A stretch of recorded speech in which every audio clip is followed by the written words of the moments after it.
இன்றைக்கி என்ன டிராயிங் பார்க்க போகிறோன்னா, ரெட் கலரை ஒரு ஸ்டிக் பென் வச்சு நம்ம ஈஸியான ஒரு டிராயிங் வந்து எப்படி பண்ணலான்னு பார்க்கலாம். இதுக்காக நம்ம பென் வந்து யூஸ் பண்ணி நம்ம சர்க்கிள் ஷேப்பில் இதழ்கள் வர மாதிரி ட்ரா பண்ணிக்கலாம். நம்ம வீடியோவில் காட்டுறோம் பார்த்தீங்களா, அந்த மாதிரி சர்க்கிள் ஷேப்பில் இதழ்கள் இருக்க மாதிரி ட்ரா பண்ணிக்கலாம்.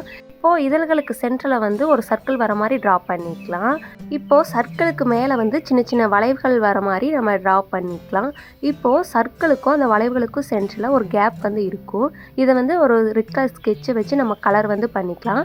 இப்போது அந்த சர்க்கிளுக்குள்ளே இருக்கிறது நம்ம ரெட் கலரில் வந்து கலர் வந்து பண்ணி முடிச்சுக்கலாம். இப்போது இதே மெத்தடில் மீதி இருக்க ஃப்ளவருக்கெல்லாம் நம்ம கலர் வந்து பண்ணி முடிச்சுட்டு, இப்போது ரெட் கலர் பென் வச்சு நம்ம அவுட்லைன் வந்து நம்ம கொடுத்துக்கிறோம். இப்போ மீதி இருக்க கேப் இருக்குது பார்த்தீங்களா, அதெல்லாம் சின்ன சின்ன சர்க்கிள் வர மாதிரி நம்ம ஜாயின் பண்ணிக்கலாம். இப்போ அந்த சர்க்கிளுக்கு சென்டரில் சின்ன சின்ன கேப் இருக்கும் பார்த்தீங்களா, அதெல்லாம் ஃபுல்லாக நம்ம கலர் வந்து பண்ணி முடிச்சுட்டு, அந்த பெரிய பெரிய சர்க்கிளுக்கு சென்டரில் சின்ன சின்ன வளைவுகள் மாதிரி போட்டோன்னா அந்த டிராயிங் வந்து கம்ப்ளீட் ஆயிடும். இது பிடிச்சிருக்கான்னு சொல்லுங்கள். பிடிச்சிருந்தா லைக் பண்ணுங்கள், ஷேர் பண்ணுங்கள், கமெண்ட் பண்ணுங்கள். தேங்க்யூ ஃபார் வாட்சிங்.